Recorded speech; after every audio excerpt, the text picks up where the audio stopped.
ही नारा था, गोदा जंगोरा खाएंगे उत्तराखंड बनाएंगे। लेकिन जैसे ही राज्य बना, नेताओं मंत्रियों की मानो ऐश हो आई। राज्य भले ही पहाड़ी हो, लेकिन प्रदेश में वीआईपी और वीवीआईपी लोगों के शौक पूरे यूपी वाले ही हैं। बिना गनर, लाल बत्ती लगी गाड़ी और हूटर बजाए हमारे माननीयों को रहना पसंद नहीं है। मंत्री तो मंत्री, दायित्वधारियों और लाल बत्ती धारियों का भी टशन कुछ ऐसा ही है। कोई एक तो कोई दो गनर लिए साथ घूमता नजर आता है। पिछले दिनों सुप्रीम कोर्ट ने राज्यों से गनर और लाल बत्ती के बारे में पूछा तो साफ हुआ कि प्रदेश में भी गनर और लाल बत्ती का मोह कितने अंदर तक फैला हुआ है और वह राज्य के खजाने पर करोड़ों की चपत लगवा चुका है। आंकड़ों के अनुसार प्रदेश में वीआईपी और वीवीआईपी सुरक्षा में लगे गनरों की संख्या 440 है। वहीं गारद के रूप में तैनात पुलिस कर्मियों की संख्या 210 है। इसके अलावा पीएससी की 2 कंपनियां भी वीआईपी सुरक्षा में लगी हुई हैं। इस सुरक्षा में सालाना खर्च 35 करोड़ रुपए आता है, यानी 12 सालों में अभी तक 420 करोड़ रुपए वीआईपी सुरक्षा में स्वाहा किए जा चुके हैं। साफ है, प्रदेश में पुलिस कर्मी जनता की सुरक्षा के लिए भले ही नहीं मिल पा रहे हों, सड़कों पर जाम लगा रहता हो, लेकिन माननीयों को तो अपनी सुरक्षा बढ़ाने से मतलब है। बड़ा सवाल ये उठता है कि प्रदेश में ऐसा इन मंत्रियों, विधायकों और लाल बत्ती धारकों को किससे खतरा है कि वो गनर का उपयोग करते हैं। महंगाई की मार से त्रस्त अब आम आदमी के साथ बैंक कर्मियों ने भी सुर में सुर मिलाना शुरू कर दिया है, जिसका आगाज बैंक कर्मियों ने 20 व 21 फरवरी को हड़ताल के माध्यम से किए जाने का मन बनाया है। महंगाई और श्रम कानून को पूंजीपतियों के अनुसार सरल करने को लेकर देश भर के बैंक कर्मियों ने 2 दिवसीय हड़ताल पर जाने का निर्णय लिया है। उत्तराखंड बैंक कर्मचारी संघ के अध्यक्ष ने पत्रकारों से मुखातिब होते हुए कहा कि सरकार पूंजीपतियों को लाभ पहुंचाने के लिए आए दिन श्रम कानूनों में संशोधन करने में लगी है, जिससे आम आदमी को कमर तोड़ महंगाई से जूझना पड़ रहा है। उन्होंने कहा कि इसके विरोध में 20 और 21 फरवरी को प्रदेश के बैंक कर्मी हड़ताल पर रहेंगे। उन्होंने कहा कि उनके इस बंद में तमाम कर्मचारी संगठनों ने भी उन्हें समर्थन दिया है। उन्होंने बताया कि उनके इस बंद के दौरान रोडवेज कर्मचारियों ने भी उन्हें समर्थन दिया है, जिसके चलते 20 और 21 फरवरी को बस का चक्का जाम रहेगा। वहीं इंटक के प्रदेश अध्यक्ष ने कहा कि कर्मचारी संगठन एकजुट हैं और सभी कर्मचारी एकजुट होकर सरकार के खिलाफ मोर्चा खोलेंगे। बढ़ती महंगाई के विरोध में अब बैंक कर्मियों के साथ प्रदेश के रोडवेज बस चालक भी उतर आए हैं। ऐसे में 20 व 21 फरवरी को लोगों को आने जाने के लिए उत्तराखंड परिवहन निगम की बस सेवाएं नहीं मिल पाएंगी। सुप्रीम कोर्ट ने निर्देश दिए हैं कि देश में काले शीशे वाली गाड़ियों पर बैन लगाया जाए, लेकिन इसके बाद भी उत्तराखंड के सचिवालय और पुलिस मुख्यालय के कई आला अधिकारी आज भी काले शीशे लगी गाड़ियों का ही प्रयोग कर रहे हैं। लेकिन इसके बाद भी डीजीपी सत्यव्रत इस मामले पर खामोश हैं। संविधान में गाड़ियों और मोटर कारों के लिए मोटर व्हीकल अधिनियम बनाया गया है, जिसके तहत किसी भी मोटर कार में काले शीशे प्रयोग नहीं किए जाएंगे। इतना ही नहीं, पिछले दिनों दिल्ली में हुए युवती के साथ सामूहिक बलात्कार की वारदात के बाद सुप्रीम कोर्ट ने निर्देश दिए हैं कि काले शीशे लगी गाड़ियों में से इन्हें उतारा जाए। लेकिन उत्तराखंड में देशों का खुलेआम मखौल उड़ाया जा रहा है। देहरादून में पुलिस मुख्यालय और सचिवालय में तैनात सभी बड़े अधिकारियों की गाड़ियों में काले शीशे लगे हैं। इतना ही नहीं, बागेश्वर के जिला अधिकारी तो अपनी काले शीशे लगी गाड़ी को 500 किलोमीटर दूर चलाकर देहरादून में सरेआम इसका प्रयोग कर रहे हैं। डीजीपी सत्यव्रत इस मामले पर कड़ी कार्रवाई की बात कहते हैं, लेकिन बड़ा सवाल तो ये है कि डीएम साहब की गाड़ी का चालान काटने की हमाकत आखिर करेगा कौन। सोचने वाली बात है कि जब ये बड़े अधिकारी संविधान के बने नियमों को इस तरीके से तोड़ेंगे तो आम जनता का क्या होगा। उत्तर प्रदेश की अखिलेश सरकार ने भले ही कुंभ घटना पर न्यायिक जांच के आदेश दे दिए हो, पर कुंभ पर राजनीति अभी भी जारी है। जहां बहुजन समाज पार्टी ने इसे सीएम के अपराध बोध के बाद लिया गया निर्णय बताया है, तो वहीं दूसरे विपक्षी दलों ने इसे सरकार की मजबूरी कहा है। हालांकि समाजवादी पार्टी का दावा है कि निष्पक्ष जांच के लिए सरकार का ये सही कदम है। उत्तर प्रदेश विधानसभा सत्र की कार्यवाही के दूसरे दिन सपा विधायक महेश नारायण सिंह के निधन पर शोक प्रस्ताव के बाद सदन की कार्यवाही कल तक के लिए स्थगित कर दी गई है। लेकिन सदन की कार्यवाही के बाद भी कुंभ घटना पर सियासत तेज दिखाई पड़ी। दरअसल कुंभ हादसे पर पहले राज्य सरकार ने राजस्व परिषद के चेयरमैन को जांच सौंपी थी, लेकिन बाद में राज्य सरकार ने घटना पर न्यायिक जांच के आदेश दे दिए।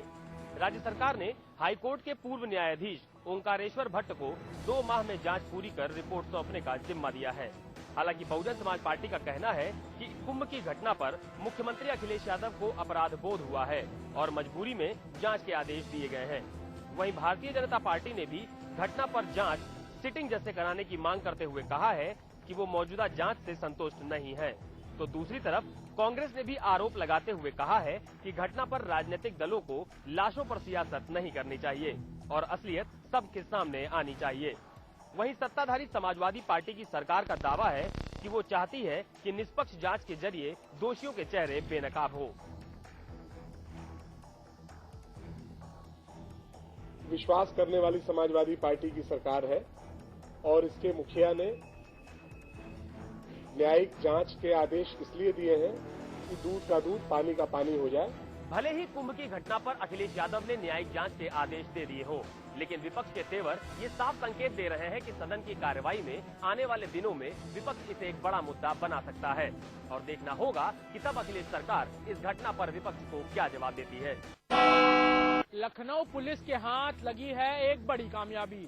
जी हां, गुडम्बा इलाके में असलहा बनाने वाले एक गिरोह का पुलिस ने पर्दाफाश किया है, जहां इस गिरोह के 3 सदस्यों को पुलिस ने गिरफ्तार कर लिया है। वहीं भारी मात्रा में असलहों समेत उन्हें बनाने के उपकरण भी बरामद किए हैं। लखनऊ के गुडम्बा इलाके में चलती थी असलहा फैक्ट्री, जहां से मनचाहे दामों पर मिल जाते थे आसानी से असलहे, और इस गैरकानूनी व्यापार को पुलिस ने आज खोल दिया है। वहीं गुडम्बा इलाके में घड़ी जंगल में चल रही थी ये असलहा फैक्ट्री। पुलिस ने आज ताबड़तोड़ रेड डालकर वहां मौजूद असलहा बनाने के उपकरण समेत 6 315 बोर के तमंचे, 2 12 बोर की तमंचे और 26 जिंदा कारतूस, साथ ही असलहा बनाने के उपकरण भी बरामद किए हैं। पुलिस ने इस धंधे में शामिल 3 आरोपियों को भी गिरफ्तार कर लिया है। कल रात से ही थम जाएंगे रोडवेज बसों के पहिए। बीच सड़क में ही हड़ताल की वजह से खड़ी हो जाएंगी बसें। केंद्रीय श्रमिक संगठनों के आह्वान पर हो रही हड़ताल के समर्थन में रोडवेज बसों के पहिए 19 फरवरी की मध्य रात्रि से थम जाएंगे। इसमें रात्रिकालीन सेवाओं की बसें भी शामिल रहेंगी और हड़ताल शुरू होते ही ये बसें भी बीच रास्ते में खड़ी हो जाएंगी। रोडवेज कर्मचारी संगठनों ने दावा किया है कि हड़ताल में 100% संचालन ठप रहेगा और इसमें संविदा कर्मचारी यूनियन भी शामिल होगी। वहीं रोडवेज कर्मचारी संयुक्त मोर्चा ने ये भी दावा किया है कि हड़ताल की सभी तैयारियां पूरी कर ली गई हैं। ऐसे में अगर आप भी रोडवेज बसों से यात्रा करने की सोच रहे हैं तो हड़ताल को भी ध्यान में आपको रखना होगा। वाराणसी के सनातन धर्म इंटर कॉलेज के हजारों छात्रों ने आज सूर्य को प्रणाम किया। सूर्य नमन को लेकर अब देश में राजनीति छिड़ गई है। ताजा मामला बिहार से तिपकड़ी का है, जो सूर्य को नमन करने पर आया है। इसको देखते हुए धर्म की नगरी काशी में आज हजारों सनातन धर्म के बच्चों ने एक सूर्य नमन का आयोजन किया। विश्व के पूर्व नंबर 1 खिलाड़ी स्पेन के राफेल नडाल ने ब्राजीलियन ओपन का खिताब जीत लिया है। नडाल ने फाइनल मुकाबले में अर्जेंटीना के डेविड नलबेंडियन को 6-2, 6-3 से सीधे सेटों में मात देकर खिताब पर कब्जा जमा लिया। ब्राजील ओपन के इस खिताबी जीत के साथ ही नडाल ने 9 महीने बाद अपना पहला खिताब जीत लिया। घुटने की चोट से उबरने के बाद अपना दूसरा टूर्नामेंट खेल रहे नडाल ने पहले सेट में 2 बार नलबेंडियन की सर्विस तोड़ी और फिर दूसरे सेट में 0-3 से पिछड़ने के बाद लगातार 6 गेम जीतते हुए पिछले वर्ष फ्रेंच ओपन के बाद अपना पहला खिताब जीत लिया। हालांकि 11 बार ग्रैंड स्लैम खिताब जीतने वाले नडाल अब भी घुटने की दर्द से परेशान हैं। वो पिछले साल विंबलडन के दूसरे दौर में सनसनीखेज हार के बाद घुटने की चोट के चलते 7 महीने तक टेनिस कोर्ट से बाहर रहे थे। घुटने की चोट से उबरकर नडाल ने वापसी तो कर ली है। अब देखना होगा कि आने वाले समय में नडाल क्या कमाल करते हैं। 22 फरवरी से शुरू होने जा रही ऑस्ट्रेलिया की 4 मैचों की सीरीज में ऑस्ट्रेलिया को करारा झटका लगा। कंगारू टीम के सलामी बल्लेबाज डेविड वार्नर के अंगूठे की चोट अभी तक पूरी तरीके से ठीक नहीं हो पाई और इस बात की पूरी संभावना है कि वो अपने पहले टेस्ट मैच में नहीं खेल पाएंगे। ऑस्ट्रेलिया टीम के चयनकर्ता ने कहा है कि वार्नर का अंगूठा पूरी तरीके से ठीक नहीं हुआ है और उन्हें चोट से उभरने में अभी काफी वक्त लगेगा और वार्नर को लेकर वो कोई भी बड़ा रिस्क नहीं लेना चाहेंगे। वार्नर का टीम इंडिया के खिलाफ काफी शानदार रिकॉर्ड है और उनका पहला टेस्ट मैच न खेलना टीम इंडिया के लिए काफी राहत की बात होगी।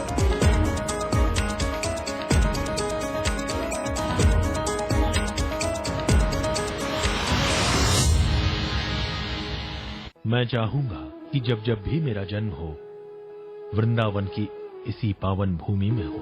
A unique project with world-class facilities just for you and your loved ones. Nalanda leisure Sanskar city.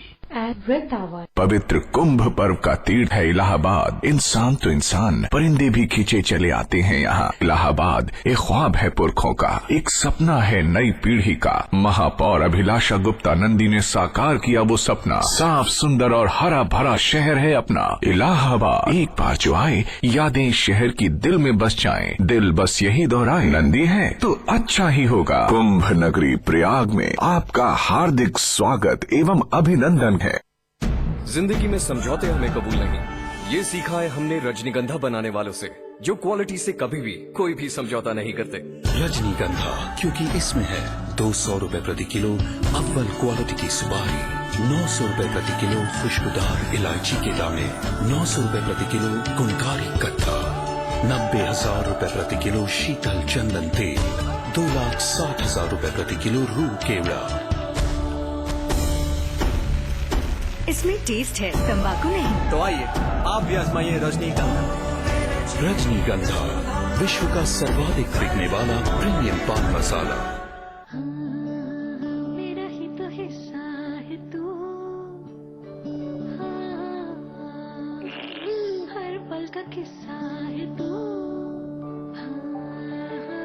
तुझको निहारो और फिर नजरें उतारो,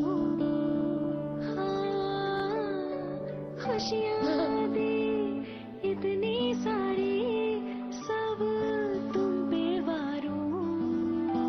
पर सोचती हूँ कभी कभी, कब तक रहेंगी ये खुशियाँ बनी। अगले बच्चे से पहले रखेंगे 3 साल का फासला, ताकि मुन्ने की हो सही देखरेख और तुम दोनों रहो सेहतमंद। फिर रहेंगी खुशियाँ बरकरार। और इसका एक सही तरीका है IUCD। महिलाओं के लिए सबसे असरदार लंबे समय वाले गर्भ निरोधक उपायों में से एक है IUCD। इसे आप डिलीवरी के तुरंत बाद या फिर बाद में कभी भी अपना सकते हैं। बोलो IUCD चलो।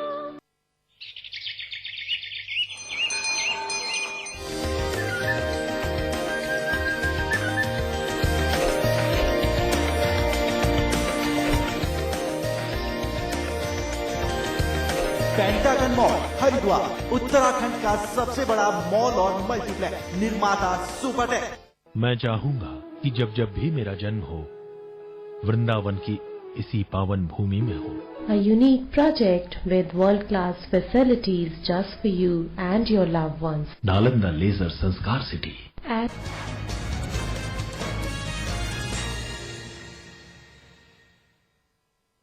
आप देख रहे हैं फाइनल रिपोर्ट और मैं हूं आपके साथ दिव्यांश शर्मा। सबसे पहले नजर डालते हैं हेडलाइंस पर।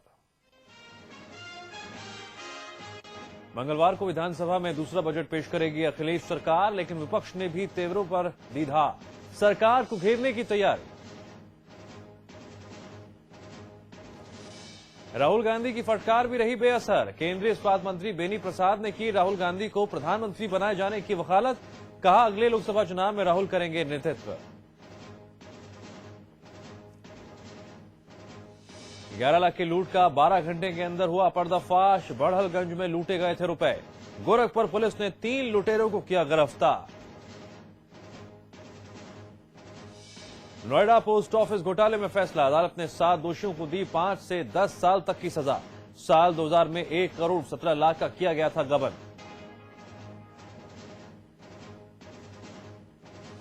कानपुर में शोधों से तंग आकर छात्रा ने दी जान, सुसाइड नोट में की आरोपियों को फांसी देने की मांग। खबर दिखाने के बाद मंत्री राम आश्रय ने दिया कार्रवाई का भरोसा। उत्तराखंड में आला अधिकारी ही उड़ा रहे हैं सुप्रीम कोर्ट के आदेश की धज्जियां, बेधड़क किया जा रहा है काले शीशे वाली गाड़ियों का इस्तेमाल। गाजियाबाद में 2 भाइयों के खिलाफ लड़की ने दर्ज कराई थी बलात्कार की फर्जी FIR, सच सामने आने के बाद जालसाज लड़की के खिलाफ केस दर्ज। हाथरस में SHO ने केवल दिखावे के लिए बच्चों के सामने की हवाई फायरिंग, SP सिटी ने समाचार प्लस पर दिया जांच के बाद कार्रवाई का भरोसा। बरेली में स्कूल जाते वक्त 3वीं कक्षा के छात्र का अपहरण, अगवा मासूम का अब तक सुराग नहीं लगा पाई पुलिस।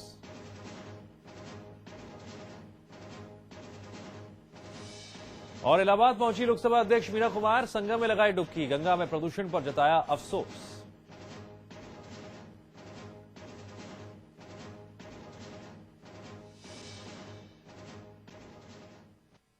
और अब खबरों पर विस्तार से नजर डालते हैं। किसानों की विभिन्न मांगों को लेकर भारतीय किसान यूनियन के कार्यकर्ताओं ने शामली के पानीपत खटीमा मार्ग पर जाम लगा दिया।